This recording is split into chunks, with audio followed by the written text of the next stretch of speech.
All right, so let's talk about this man out in San Diego who is suing the police department for negligence and brutality after smashing his car window during a routine traffic stop.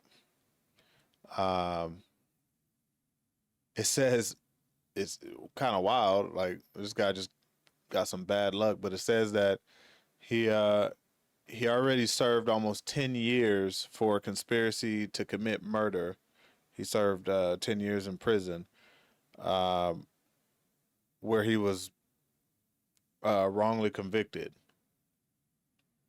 So this guy and the justice system, uh, he just can't catch a break with the justice system. Not funny, but it's just kind of wild. Um, and yeah, so let's check this video out. It's kind of crazy um, that these officers believe or are entitled to feel the need to just destroy a man's property and break into his car after he hadn't done anything. So let's check this out. All right, it's Ricky Rich with Black Primacy. Please don't forget to like, comment, subscribe, and turn on your notifications.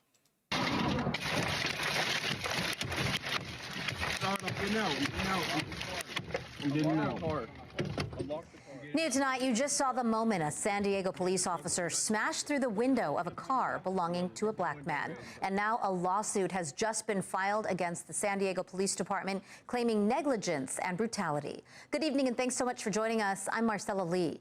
CBS 8's Jenny Day spoke with the man behind the wheel and shares the details. Nicholas Hoskins says he's been pulled over 4 times in less than 1 year. Now, he was convicted of conspiracy to commit murder and spent nearly a decade in prison, but that conviction was overturned. It is, however, still on his record. So he says that, in addition to his skin color, have made him a target. Being a black guy in the wrong neighborhood at the wrong time, when they felt like abusing their power. This is Nicholas Hoskins. I'm a military brat. And a San Diego native, father of 2, friend to many, a construction worker who likes bowling and golf. I'm trying to find a career so I could survive in San Diego and take care of my kids. After being wrongfully convicted, he was released from prison just last year, but had another recent run-in with law enforcement. Where's the proper call? I'm going to break your window if you want to play this game. Things escalated after Hoskins was allegedly pulled over for running a stop sign. I just came from the park. I'm about to go pick my son up from school. He's now accusing the San Diego Police Department of excessive force, an illegal search, and an unlawful arrest. I'm a law-abiding citizen. I'm a tax-paying citizen. I'm not on paperwork or parole. I'm not doing anything wrong. Go ahead. Break your window.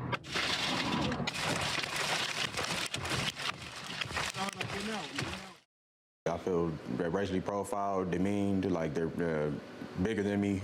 Yeah, it's just the masculine. The list goes on. Hoskins says he stayed calm and complied just to survive. I know, like in situations like that, not to move too fast, because I probably would have got me killed. His son, by the way, was eventually picked up from school that day. Law firm Mackenzie Scott has taken on the case. We were outraged by the conduct that we saw in the video, and I do not know what the basis was in this situation for the police to believe that Mr.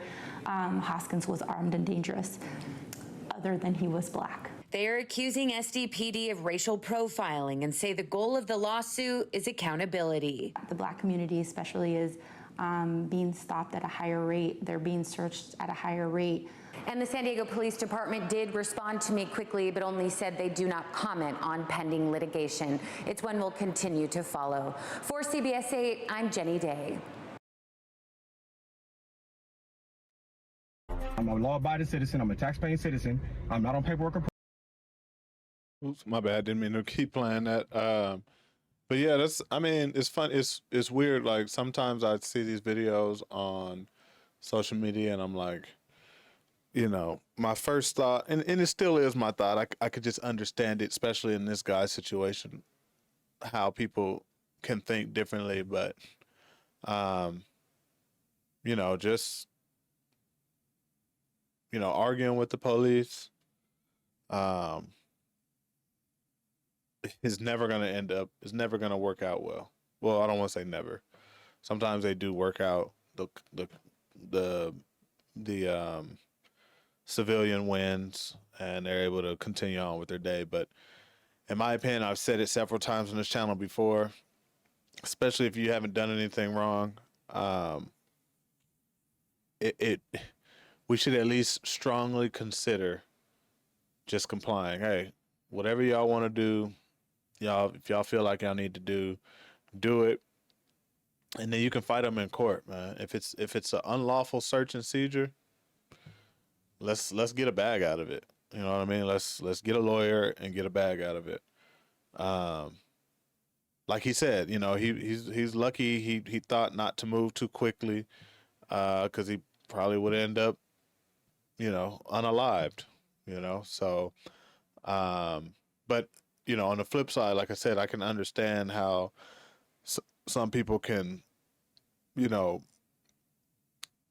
have lived through situations enough to where they don't even want to be bothered. Like they rather you know, defend themselves and talk about it right then and there. And it kind of would make sense, being that he'd already been through the justice system, unlawfully imprisoned for 10 years, and yeah, if I'm him, I don't want to roll down my window. You see how his window is cracked? Like I'm gonna keep this window cracked. I'm gonna talk to you through this crack. I don't want to have nothing to do with y'all, because the system has already taken 10 years out of my life, and so I can understand that. You know, I have to remember that I'm speaking from, you know, someone who's, yes, as a black man, I have dealt with the police more times than than a lot, but probably not as much as a lot of African American people, period, but especially African American men. I've been pulled over countless times. Like I've said on this channel, I've had guns drawn on me, an innocent civilian that doesn't have a criminal record, never done anything, never been into anything like that. 3 times in my life. And you know, that's created a sense of fear for me, but that's what I'm speaking from when I'm like, look, I'd rather just comply, be able to go home. And especially now, you know, now that I'm more aware, I'm more educated on the matter, like I would definitely be calling up a lawyer, probably in any situation, just to make sure that there's not you know, my rights haven't been violated, any rights that I'm not aware of, you know, and if so, I'm going to get a bag, right? I rather fight them in court and get a bag out of it versus you know, losing my life right here on the side of the road, for them to, you know, get the opportunity to retire and get their benefits, and that's it, right? And maybe my family might get a little bag out of my death, right? Yeah, we don't want to do that, right? So again, let's just try and remember to, if we can remember. Again, everybody's, like I said, everybody's experience is so different. It's really hard. It's easier said than done for many of us. But if we can, let's just try to be cool, you know, and live to fight another day. All right, so y'all let me know what y'all think, though. All right, it's Ricky Rich for Black Primacy. Please don't forget to like, comment, subscribe, and turn on your notifications.